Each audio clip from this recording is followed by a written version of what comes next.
Oi, gente. Vamos chegando. Tudo bem com vocês? Vamos lá. Bom, vamos começar hoje nossa live. Vou falar tudo sobre alimentação no protocolo Coimbra. Então, o intuito é esse mesmo, colocar todo esse conteúdo aqui. Então, até por isso eu vou deixar as perguntas para o final, tá? Então, vou colocar aqui, vamos falar tudo, abordar tudo sobre alimentação, tá? Para quem não me conhece, eu sou Lívia Gomes, sou nutricionista funcional, tenho pós-graduação em nutrição clínica funcional. E assim, a nutrição clínica funcional, ela é uma área que para mim é assim linda, maravilhosa. É onde eu me encontrei mesmo como nutricionista, justamente porque a gente consegue ver o paciente como um todo, né? Independente dos seus objetivos, do que ele veio buscar, a gente consegue ir ali atrás das queixas, dos sintomas e aí sim conseguir realmente ter resultados e alcançar os objetivos. Muitas vezes o paciente veio ali buscar emagrecimento, mas aí quando a gente vai investigar, o intestino não está funcionando bem, isso aí vai refletir no sono e reflete também na concentração. Então são pontos que a gente vai observando e a gente consegue de fato ajudar o paciente, tá? Uma das áreas que eu atuo é nas doenças autoimunes. E aí eu tô desde 2013 também atendendo os pacientes do protocolo Coimbra, que 2013 foi quando meu marido começou a fazer esse tratamento, né, para autoimune. Então foi aí também que eu dei esse pontapé nesse tratamento e aí tô até hoje atendendo os pacientes. Algumas pessoas já conhecem o tratamento do protocolo Coimbra, outras ainda estão se informando por agora, mas é um dos tratamentos voltados para as doenças autoimunes. É um tratamento que usa aí doses de vitamina D, o hormônio D, né?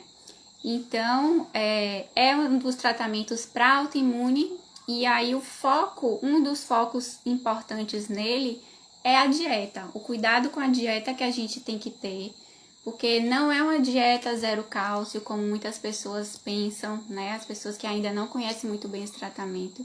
É uma dieta que a gente tem apenas que ter uma baixa ingestão de cálcio, tem que ter ali um controle. E o que é que eu percebo? Eu percebo que tem muitas pessoas que têm medo de ter muita restrição, muitas vezes ainda não tá no tratamento e fica com receio de iniciar, porque ouviu falar que tem muitas restrições. E aí é isso que eu quero compartilhar aqui com vocês. Tanto para quem ainda não iniciou, para ficar tranquilo, como para quem também já faz o tratamento e também tem muitas dúvidas, tem muito medo de se alimentar. E fazer tratamento com medo não é bom, não é? Isso. Não é bom porque é um estresse a mais que a gente tem que administrar. E a gente sabe que as doenças autoimunes, um dos grandes gatilhos é o lado emocional. Então a gente tem que ter aí esse controle.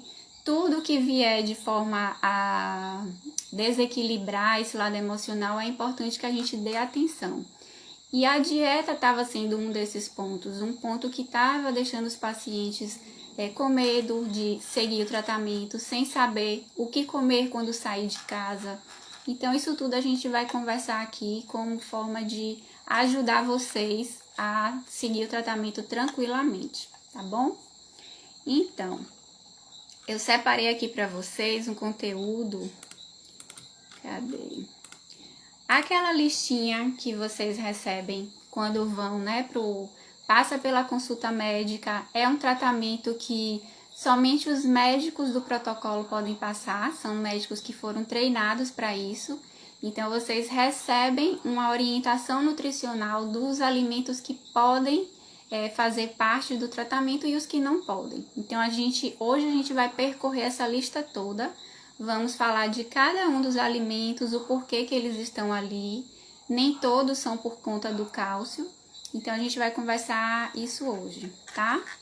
Nas minhas consultas, eu sempre explico bem sobre cada alimento, que é justamente para o paciente ter tranquilidade, ter autonomia de quando sair, saber o que comer, conseguir se virar, mesmo que não esteja ali no plano alimentar. Então, é uma independência a mais, né? Então, isso é muito importante para o tratamento. E aí, eu queria nortear vocês também em relação a isso, tá? Então, eu vou abrir aqui a lista para a gente começar item por item falando sobre ela. Ó, nessa relação, tem algumas listas, né? Cada paciente recebe a lista do seu médico. Muitas vezes pode ter um alimento ou outro que seja diferente, mas todas essas listas têm como base a lista mesmo do tratamento, a lista de Dr. Cícero.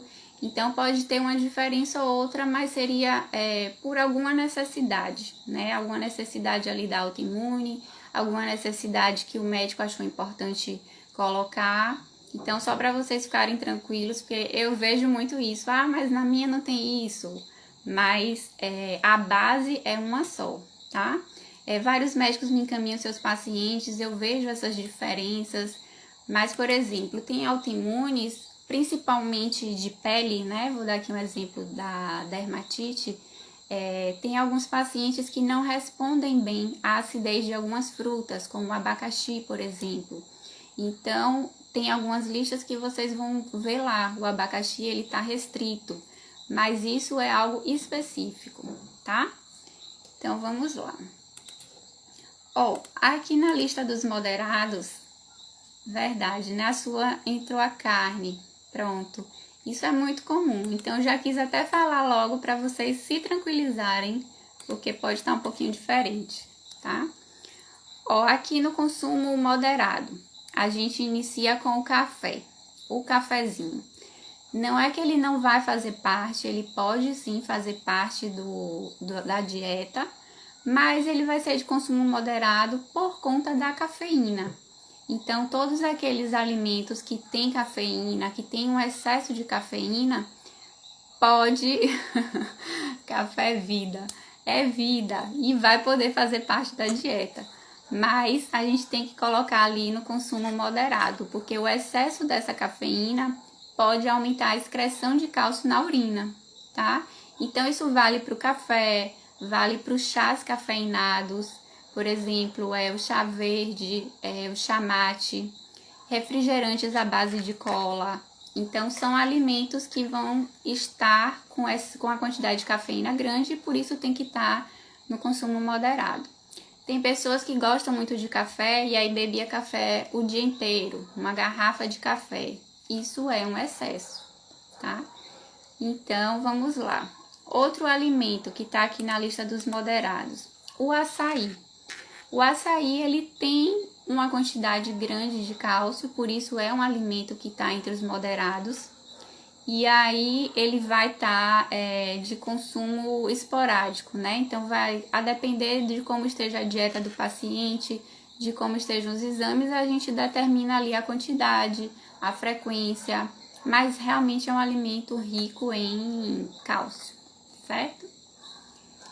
Super Coffee, sim, Super Coffee é um dos alimentos que vai ter, sim, bastante cafeína. Esse daí funcionando como pré-treino, né? Eu até coloquei aqui nessa tabelinha os pré-treinos com cafeína, que também devem ter uma atenção, porque a depender da quantidade de café que você já consuma no seu dia, o pré-treino provavelmente não vai entrar. Aí a gente teria que escolher para não dar um excesso de cafeína. Bota... Gente, vamos lá. Ó, chocolate amargo também é 70%. Dá para consumir, mas a gente tem que ter ali uma quantidade também restrita. Não dá para consumir à vontade. E isso também, a depender de como esteja a dieta, os exames, a gente tem como definir ali uma porção, tá? Mas dá para saber aí que não precisa ser excluído completamente, né? Como muitas pessoas pensam, certo? Outro alimento também que é muito perguntado em relação aos ovos. O que a gente pode definir em relação a isso? Bom, os ovos, eles vão sim poder fazer parte da alimentação. Tem listas que os ovos estão ali uma vez na semana, tem listas que são todo dia. Mas o que a gente tem que pensar sempre, tá? A quantidade de ovos, o peso dele em 100 gramas de gema é o que seria realmente um excesso de cálcio, certo?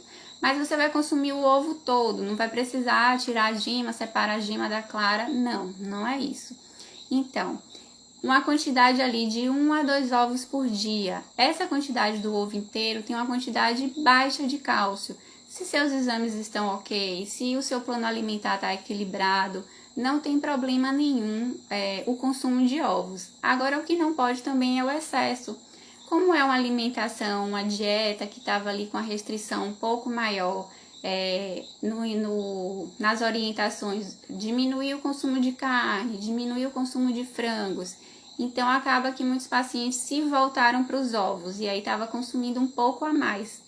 Então, tudo é a questão de equilíbrio, tá? Eu vejo muito que nesse tratamento, aqueles alimentos que são permitidos, os pacientes acabam compensando e comendo um pouco mais. Já que é permitido, vou comer um pouco mais. E aí, esse pouco mais, muitas vezes, pode acabar sendo um excesso. Mas os ovos, sim, podem fazer parte da dieta. E isso vai variar de um paciente para outro, mas eles, sim, têm que ter consumo moderado, certo? Outro alimento também, que também entrou recentemente no grupo dos moderados, que foi a tapioca e a farinha de mandioca. A tapioca, ela é um alimento muito consumido aqui, principalmente no Nordeste. E aqui também o consumo estava em excesso. Assim como o cafezinho, a tapioca é um alimento que aqui pode ser consumido no café da manhã, no lanche, no jantar. Então, a depender de como estava essa rotina do paciente, isso poderia estar sendo um excesso. Mas, assim, em 100 gramas, a tapioca ela começa a ter uma quantidade de cálcio significativa. Então, o que é que a gente pode orquestrar aí? A gente pode colocar uma quantidade que não chegue a 100 gramas para que o paciente tenha ali a opção de comer a tapioca em alguma refeição, tá? É uma das estratégias. Então, no plano alimentar, eu sempre coloco a quantidade de colheres mesmo, para ele não ultrapassar e ter segurança ali no tratamento. Cadê, Fábio? Após sua consulta, minha dieta virou um estilo de vida. Já não sinto falta dos alimentos restritos. Isso mesmo. É isso que a gente quer, que o protocolo seja um estilo de vida. Que a gente pense ali não só na suplementação, né? Pense também na dieta, na hidratação, na qualidade do sono, no controle emocional. Então, realmente é um estilo de vida que a gente só tem a ganhar fazendo essas mudanças. E os alimentos que são restritos a gente vai esquecendo e colocando outros no lugar. Isso. Ó, vamos lá. A farinha de tapioca, ou a farinha de mandioca, que também entrou no grupo de restritos, né, de moderados. Essa sim tem uma quantidade, em 100 gramas ela vai ter uma quantidade significativa. Ela tem em torno de 65 miligramas de cálcio em 100 gramas. E facilmente a gente consome 100 gramas de farinha de mandioca, né? Pense aí numa preparação, por exemplo, você vai fazer um pirão, faz um cozido ali e coloca um pirão. Pirão a gente acaba colocando uma quantidade maior e facilmente você vai chegar aí nesses 65 miligramas de cálcio. Então, ela tá no grupo dos moderados. Além disso, a farinha ela é inflamatória, tá? Ela pode também prender intestino. Intestino é algo que a gente está ali sempre trabalhando no protocolo, porque por ser autoimune a gente tem que cuidar bastante do intestino. Então, a farinha não seria um alimento interessante nesse sentido. Mas é permitido? Mas vamos aí comer com moderação, tá? Outros alimentos que estão aqui também no grupo de moderados, mas não é por conta do cálcio, são os embutidos, os industrializados. Esses são alimentos que têm uma quantidade de sódio muito grande. Então, você come pequenas porções, mas vai ter uma quantidade de sódio aí absurda. Então, o excesso desse sódio na dieta pode aumentar também a excreção de cálcio na urina. Então, por isso que eles também são restritos, não só por isso, né? Porque também são alimentos inflamatórios. Então, aí entra os embutidos, calabresa, salsicha, presunto, peito de peru, tudo isso que facilmente a gente acaba colocando em alguma refeição, pode sim, no final das contas, atrapalhar aí os exames, certo? Os industrializados também, nesses industrializados entra aí ketchup, mostarda, molho shoyu, tudo isso vai ter bastante sódio. E aí no final da semana você percebe aí que consumiu isso com facilidade e depois os exames também podem dar alterados por conta disso. Os exames de calciúria, tá? Que eu tô falando aqui. Carnes de aves, carnes bovinas, elas são desaconselhadas, não é para retirar da alimentação. Tem muitos pacientes veganos, sim, que é por escolha mesmo, não é por conta do protocolo. No tratamento, o aconselhamento é para reduzir o consumo, não seria para retirar.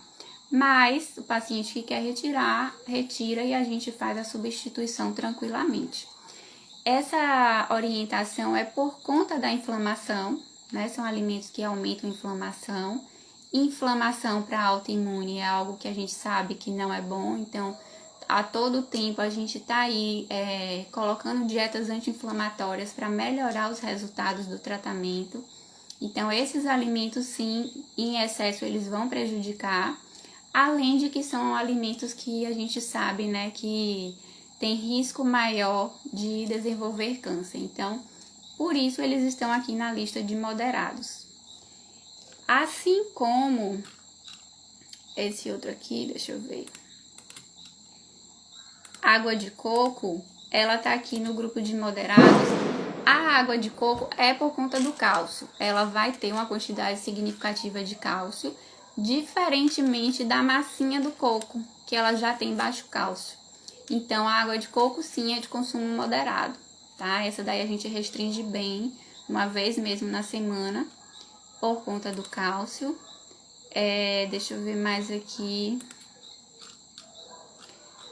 A comida japonesa, ela não tá na lista, mas por ser uma pergunta muito frequente, eu vou falar dela também, certo? Muitas pessoas gostam. E qual é o problema da comida japonesa? Além do molho shoyu, que acompanha, vai ter uma quantidade enorme de sódio.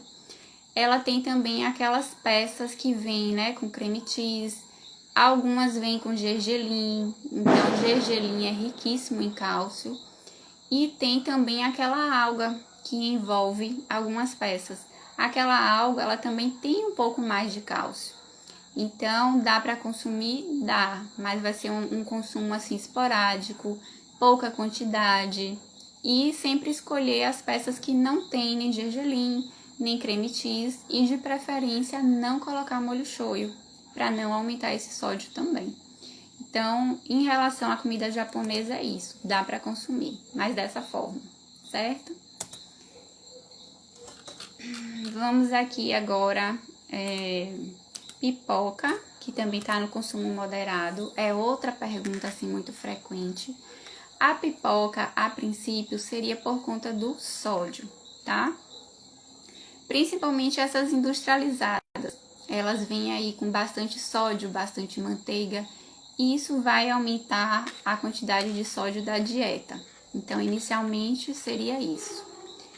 Mas tem a questão do milho, a gente vai chegar também no milho. O milho não é proibido, mas a gente vai abrir um parênteses para falar dele, porque também é outra dúvida frequente. Tá vindo aí São João, já recebi aqui várias perguntas do que comer no São João, então a gente vai abrir um parênteses para falar dele, tá bom? Na hora dos alimentos permitidos. Aqui também, outro alimento, né, que foi até uma atualização recente, foi em relação à aveia. A aveia antes ela estava ali esquecida no grupo ali dos permitidos, E atualmente, meu amendoim, Fábio coloca limão na comida japonesa. Não coloca o shoyu, só coloca o limão, é isso? Certo. Ó, então, a aveia tava lá no grupo de permitidos e por que ela foi pro grupo de proibidos? Não sei se vocês já viram a nova atualização, mas ela tá lá como abolida, tá? Mas veja só, 100 gramas de aveia tem apenas 48 miligramas de cálcio, o que não é muito, visto que a gente não está consumindo 100 gramas de aveia diariamente, certo? Mas muitos pacientes trocam, substituem a aveia, os alimentos que têm glúten, faz a substituição por aveia sem glúten. E no tratamento, o glúten ele não é proibido. É uma opção mesmo. Muitos pacientes preferem não consumir ou não se dão bem com glúten e aí já faz mesmo essa retirada. E aí, para substituir, a aveia é um alimento fácil para substituir, é um alimento que se encontra em qualquer lugar, tem ela sem glúten, então se torna uma opção acessível, né? Mas aí o que estava acontecendo? Era pão de aveia, bolo de aveia, panqueca de aveia, aveia em cima da fruta. E aí no final das contas o cálcio realmente estava alto, porque esse consumo estava praticamente em todas as refeições, tá? Então é ter cuidado, é aquela história do equilíbrio. Então dá pra gente utilizar a aveia? Dá para utilizar ela de forma em poucas quantidades. Por exemplo, uma receita que vai uma panquequinha, leva ali uma colher de aveia, não vai ter problema, mas é o equilíbrio, certo? Vamos aqui continuar na lista. Deixa eu acompanhar aqui. Ó, suco de laranja também tá aqui no grupo dos moderados, né? O suco de laranja, ele é por conta da quantidade de laranjas que a gente utiliza para fazer apenas um copo. A gente não usa uma fruta. Muitas vezes a gente usa ali 4, 5 laranjas para fazer apenas um copo. Então, acaba sim essa quantidade de cálcio aumentando, tá? Mas a fruta, se você quer comer a fruta, uma laranja no seu dia, a quantidade de cálcio é bem baixinha. Então, ela não vai ter essa restrição que tem o suco, certo? Dos moderados, os principais são esses. Se vocês lembrarem de mais algum, me fala. A gente vai partir agora para os permitidos. E aqui eu já começo com aqueles que levam leite na preparação. Apesar de ter lá essa informação na orientação, né, do tratamento, muitas pessoas não entendem por que pode consumir purê com leite, por que pode consumir bolo com leite, se o leite é proibido. Então, essas preparações, por exemplo, um bolo. Você vai fazer um bolo, você coloca aí mais ou menos uma xícara de leite, 1 a 2 xícaras no máximo. Isso vai para a receita toda, mas você não vai comer a receita toda, ou vai? Não, você vai comer 1 ou 2 fatias, não é isso? E aí, nessas 2 fatias, a quantidade de cálcio é pequena. Da mesma forma, o purê, você faz um purê e aí você vai colocar ali da preparação toda. Você vai comer o bolo todo. Aí você coloca da preparação 3 colheres de purê, 3, 4 colheres. Então essa quantidade de leite se torna pouca, se torna pouco cálcio, tá? Da mesma forma, os biscoitos, as bolachas que tem aqui nessa orientação. O bolo, lembrando que é um bolo simples, um bolo sem recheio, um bolo sem cobertura. Porque no recheio e na cobertura vai ter lá os derivados do leite, que é o leite condensado, o creme de leite. Então, são bolos simples, tá? Então, dessa forma, dá para consumir esses alimentos. Consumir folhas verdes cruas diariamente.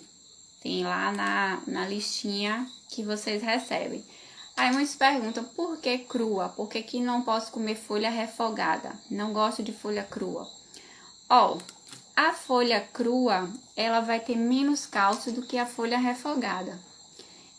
Quando a gente refoga, a gente tá ali tirando os antinutrientes. Porém, no protocolo, quando a gente come ela crua, ela vai ter menos cálcio. Então, claro, crua ela vai ter um benefício, refogada ela vai ter outro. Mas aí a gente tem que pensar qual o benefício que a gente quer para o tratamento que a gente está fazendo. Então, aí nesse caso, vai ser importante consumir a folha crua, certo? Uma fatia pequena de bolo de festa também não pode. Porque os bolos de festa vêm com recheio, com cobertura, e aí vai ter, né, bastante leite condensado. É uma festa de leite condensado. Então tem que ser um bolo simples mesmo, tá? Ó, e aí voltando para as folhas cruas, a gente tem ali aquelas que vão ter uma quantidade mais rica em cálcio, que aí seria a rúcula, a folha de couve, o brócolis, o espinafre. E aí tem que excluir elas? Não, muito pelo contrário. É importante você ter o consumo das folhas verdes. Agora, o que a gente faz é rodiziar. Então, se nesse dia você consumir o brócolis, você já não consome nenhuma das outras 3 que são ricas em cálcio. Aí, no outro dia, você consome a rúcula, já não consome os outros 3. E aí vai alternando, tá? Mas é muito importante ter os folhosos no dia a dia. Os folhosos são os alimentos que mais têm nutrientes juntos, os minerais principalmente. E aí o cálcio, ele precisa também dos outros minerais para trabalhar em harmonia, para ter uma absorção melhor. Então, as folhas são aqueles alimentos que a gente considera alimentos completos. Então, é importante sim fazer parte do dia a dia. E aí a gente tendo esse controle, não tem problema, tá? Aqui tem também os vegetais, os legumes, que sempre tem dúvidas em relação a eles. Aí o que é que a gente vai falar sobre os vegetais? Uns vão ter uma quantidade de cálcio mais do que os outros, vão. E aí a gente não precisa ficar correndo atrás de tabelas, de listas. Ai meu Deus, esse vegetal, será que eu posso? Qual que tem menos cálcio? Não, não precisa fazer isso, tá? Eles vão entrar em equilíbrio. Por quê? O que eu falo sempre da gente variar. Se hoje você escolhe 2 tipos de legumes, amanhã você troca, você coloca outros. Dessa forma, você nunca vai ter o excesso daquele que tem um pouco mais de cálcio do que o outro, tá? Então, por exemplo, tem aqui na Bahia, a gente consome muito quiabo, né? Tem no caruru, tem na quiabada. Então, sim, aí é um alerta, é um caso regional que a gente tem que falar, que tem que diminuir o consumo de quiabos por conta da cultura, tá? Vai ter um pouco mais de cálcio, então tem que ter cuidado mesmo. Mas outras regiões que não têm esse hábito dessas preparações, quer colocar um quiabo, pode colocar. Claro que vai colocar quantidade razoável e no outro dia não vai ficar comendo quiabo todo dia. Vai alternando com outras opções, certo? As frutas, a mesma coisa. Não é para ficar correndo em tabelas para ver qual fruta tem mais cálcio, qual fruta tem menos cálcio. Isso é estressante. E aí, o tratamento a gente não quer estresse. A gente tem que diminuir o estresse. Então, é ter tranquilidade nas escolhas, é ter tranquilidade no tratamento. Então, as frutas que são proibidas, não vai consumir, que seriam quais? A carambola, a graviola, a pinha, a temoia. Essas, sim, vão ser proibidas. As outras, mesmo que tenham vitamina C, que essa também é outra dúvida, elas podem e devem ser consumidas. Ah, mas a fruta tem caroço. Não tem problema. Porque, por exemplo, a fruta in natura que tem caroço não tem problema. Já recebi perguntas, né, em relação à goiaba, em relação ao tomate. Quando a gente vai ver a quantidade de cálcio que tem na goiaba, aquele valor já levou em consideração a fruta toda, incluindo o caroço, incluindo a polpa. Então, é um valor completo da fruta toda, tá? E por isso a gente não precisa sair retirando as sementes. Então, dá para consumir todas as frutas com tranquilidade e alternando, para que a cada dia você tenha vitaminas diferentes, você não tenha excesso de uma que tem um pouquinho mais de cálcio do que a outra, tá? E assim vocês conseguem ter tranquilidade no que tá comendo e não ficar preocupados, certo? Deixa eu só ver essa pergunta aqui. Qual tipo de leite pode? Exemplo, leite de coco ou algum outro que seja liberado. A princípio, os leites, até mesmo os vegetais, estão lá na parte, né, de proibidos. Mas isso por quê? Por exemplo, um leite de arroz, um leite de coco, que naturalmente, pela matéria-prima, tem baixo cálcio, ele pode estar enriquecido pela indústria. Principalmente porque, né, a indústria está atendendo um público também, o público de veganos, vegetarianos. Então, eles acabam enriquecendo com cálcio para suprir essa falta. Mas nem todos são assim. Então, difícil é a gente encontrar um que não seja. Hoje, a gente tem algumas opções que a gente já pesquisou que tem baixo cálcio, mas não quer dizer que mais para frente eles não acrescentem cálcio. Então, é sempre bom a gente ficar de olho. Se interessou por algum leite, tem que entrar em contato com o fabricante para saber quanto de cálcio tem, para a gente saber se é uma quantidade baixa ou não. Porque isso pode mudar de um dia, né, com um mês, enfim. Mas atualmente a gente tem algumas opções com mais ou menos 5 miligramas de cálcio, um copo, isso é uma quantidade baixa. E tem até essa opção mesmo de leite de coco. Atualmente é a tal da castanha, o sabor caju mais coco. Hoje ele ainda é 5 miligramas. Mas é isso, ficar atento porque isso pode mudar, tá? Vamos lá. Sim, falando ainda das frutas, tem a banana, né? Que a banana também, antigamente ela era de consumo moderado. Hoje ela já não é mais. E por quê?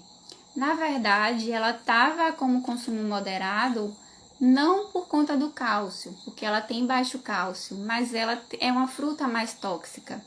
Então, tem também algumas autoimunes, né, que, por exemplo, a esclerose múltipla, a banana é uma fruta neurotóxica, então a gente não libera qualquer quantidade, a gente restringe um pouco também. Então, é isso, a gente tem que ter cuidado com o equilíbrio do tratamento todo dos alimentos, para que nada tenha excesso. E aí sim a gente consegue seguir a dieta com tranquilidade, tá? Vamos seguindo aqui nos alimentos permitidos. Aqui também, sobre o milho. O milho também é um alimento que muitos pacientes perguntam. O milho, o cuscuz, principalmente aqui no Nordeste, os pacientes gostam bastante de consumir cuscuz. E qual é o principal problema dele? Ele tem baixo cálcio? Tem uma quantidade ali, 100 gramas, vai ter somente 2 miligramas de cálcio, que é bem baixo, tá? Mas o cuscuz, ele tem um agrotóxico fortíssimo, que é muito utilizado aqui no Brasil, tem outros lugares que ele é proibido, mas tem a atrazina, que é um agrotóxico, que só para vocês terem uma noção, ele tem a capacidade de destruir os espermatozoides. Então, até mesmo para meus pacientes, né, que estão aí querendo engravidar, eu sempre evito o cuscuz. Peraí que deu pigarro aqui. Então, além do agrotóxico, que realmente traz muitos danos para a saúde, ele também é transgênico. O fato dele ser transgênico para a saúde também é muito ruim, para as autoimunes também. Ele também está relacionado com a infertilidade nas mulheres. Então é isso, a gente fazer escolhas. Aí existe o quê? Tem a opção dele orgânico? Tem, é difícil de encontrar. Tem a opção de não transgênico? Também tem. Aí a gente sair procurando mesmo para ter opções melhores, certo? Muitas vezes a gente também restringe, evita de comer cuscuz para não estar comendo ali o alimento transgênico. Mas aí tem outros alimentos, por exemplo, a galinha, ela é alimentada com a ração, que é da soja, que é do milho transgênico. Indiretamente a gente também vai estar consumindo esse produto, né? O milho. Então é isso. Em relação a cálcio, para o tratamento ele não vai ter muito cálcio, mas ele tem outros poréns aí que também não são tão interessantes assim. Não é tão saudável, tá? Mas esporadicamente dá para consumir, dá para fazer sim parte da dieta, mas é a gente comer tendo a consciência do porquê, né? Que aí a gente consome de forma mais tranquila. Ó, aqui também na relação dos permitidos tem os chás, mas eu sempre boto um asterisco para o chás, porque o chá também não, mesmo sendo natural, né, é um alimento natural, mas não dá para consumir ele em excesso e não dá para consumir qualquer chá. Tem alguns chás que por conta da cafeína não podem, né, conciliar com o tratamento, que aí eu citei alguns, por exemplo, o chá mate, o chá verde, o excesso de chimarrão também. O chimarrão, ele pode ser consumido, tem muitas pessoas que consomem ali um pouquinho e ficam satisfeitos, mas culturalmente tem algumas regiões que consomem uma quantidade bem maior, e aí não daria realmente para conciliar com a dieta, tá? Tem outros chás que são ricos em cálcio, aí não seria por conta de cafeína, seria mesmo por cálcio. A gente tem aí o de amora, o de moringa, que é muito utilizado para emagrecimento. Então, são chás que, vez ou outra, um conhecido indica, mas aí realmente tem que ter cuidado e não sair consumindo qualquer chá, tá? Dos leites eu já falei, né? Daqueles que a indústria pode enriquecer. Tem a opção também de fazer em casa, por exemplo, o leite de coco, já que, como eu falei aqui, a massinha do coco tem baixo cálcio. Então, dá para fazer o leite caseiro. Pega a massinha do coco e produz seu próprio leite. Aí dá para bater com frutas, fazer vitaminas, né? Ou receitas mesmo de bolos, de purês. Lembrando que esses dois dá para comer com leite normal ou até mesmo sem leite. A gente consegue fazer bolo sem leite, a gente consegue fazer purê sem leite. Então é tudo questão de adaptar aí as necessidades. Ó, então vamos voltar aqui. Tem mais algum alimento que vocês queiram saber que eu não falei aqui?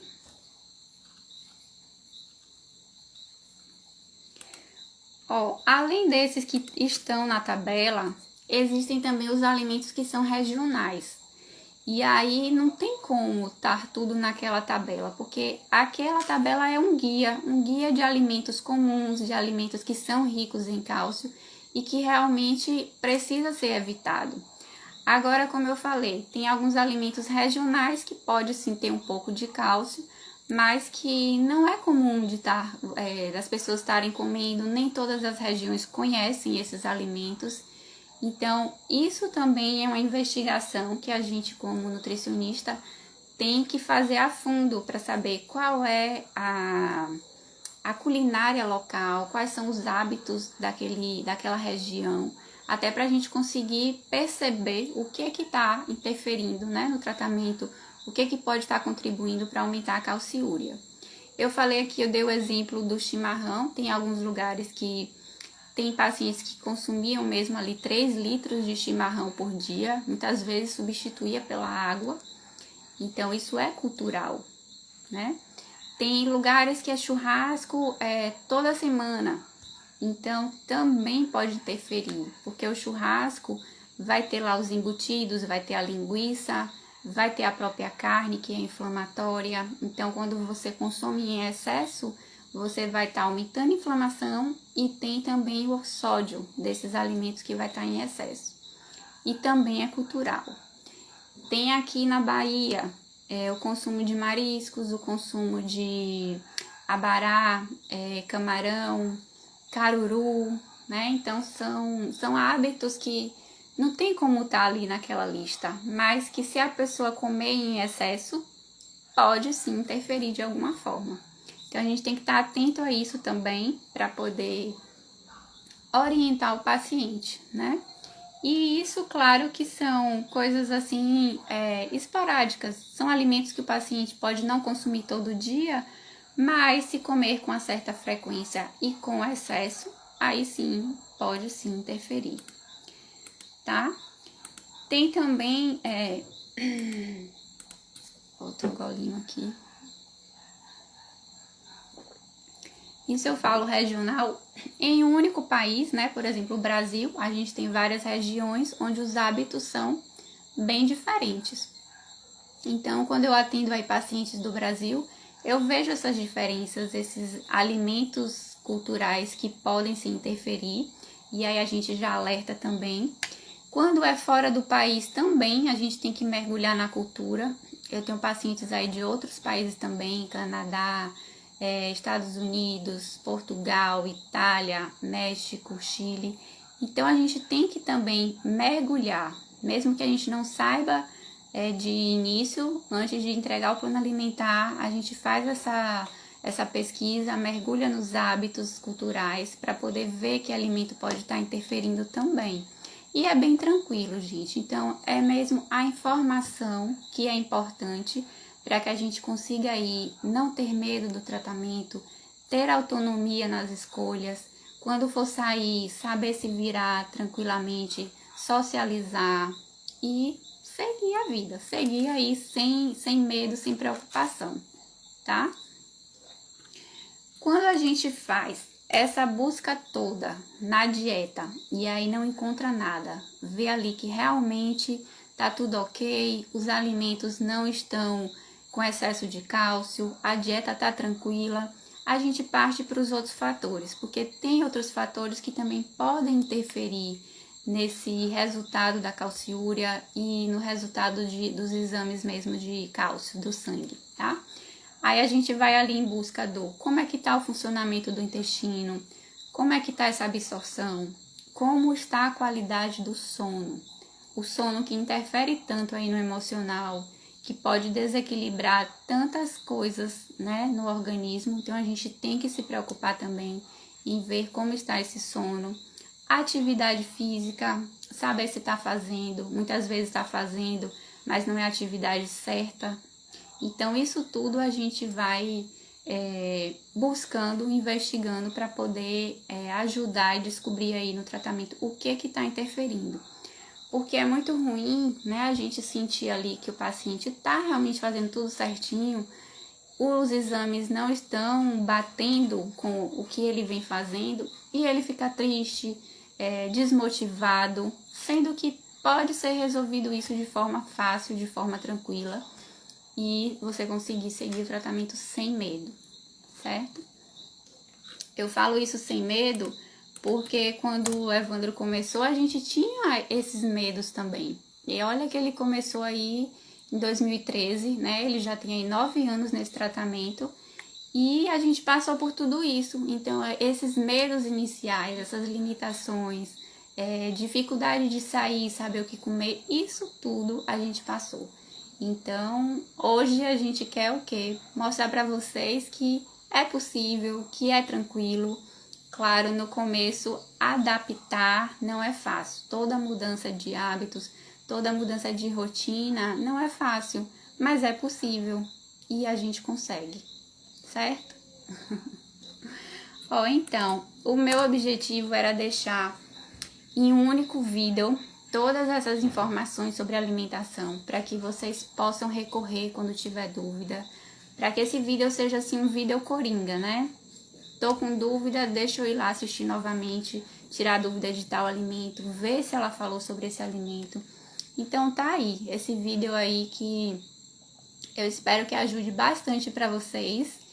E qualquer dúvida, aproveitem aqui esse momento, que a gente já tá chegando no final, para que eu possa responder.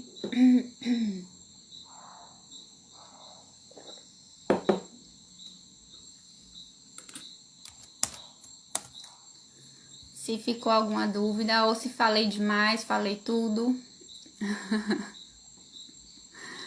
Bom, então é isso. Vai ficar aqui esse vídeo que espero que ajude essa live aí de milhões de informações sobre alimentos no protocolo Coimbra. E qualquer dúvida, se você chegou no finalzinho, vai assistir mais tarde e ficar com dúvida, deixa lá a sua pergunta no feed. Esse vídeo vai também para o YouTube e aí vai ficar lá para vocês acessarem, gravado, que eu fiz especialmente para vocês mesmo, para ajudar nesse medo aí que eu vejo. Muitas vezes o paciente vem primeiro para a consulta nutricional antes de passar pela consulta médica para iniciar efetivamente o tratamento, porque disse que ouviu tanta coisa nas redes sociais sobre a dieta, sobre restrições, que preferiu primeiro conhecer como é essa dieta, como são essas restrições, para definir se vai entrar no tratamento. Então, isso realmente, né, espero que isso ajude a não ter mais esse medo e, se precisar mesmo fazer o tratamento, fazer com tranquilidade, tá? Então é isso, vou chamar aqui a produção para falar com vocês, deixar um recadinho para domingo. Chega aqui. Cadê a produção? Não tá aí não. Não tá assistindo mais não. Tá chegando. Vem aqui deixar seu recadinho. Eu nem tomei banho pra aparecer no vídeo hoje. Boa noite, minha galera. Domingo, que horas é? 10 horas. 10 da manhã, porque a gente aqui acorda cedo. 10 da manhã é cedo, né? Live com o marido da Nutri, não é isso? Isso, quadro Marido da Nutri. E a gente vai falar de quê mesmo? Eu não lembro. Diga aí, não lembra não? Eu não lembro. Bom, domingo a gente vai contar como foi que Evandro entrou no protocolo e como eu entrei também no protocolo como nutricionista. Qual foi nosso caminho, né? Até esse tratamento, como a gente conheceu e como a gente chegou até aqui. Tá vendo você? Não deu ousadia não que eu falo um bocado. Mas a gente espera vocês. Valeu! Tchau, boa noite.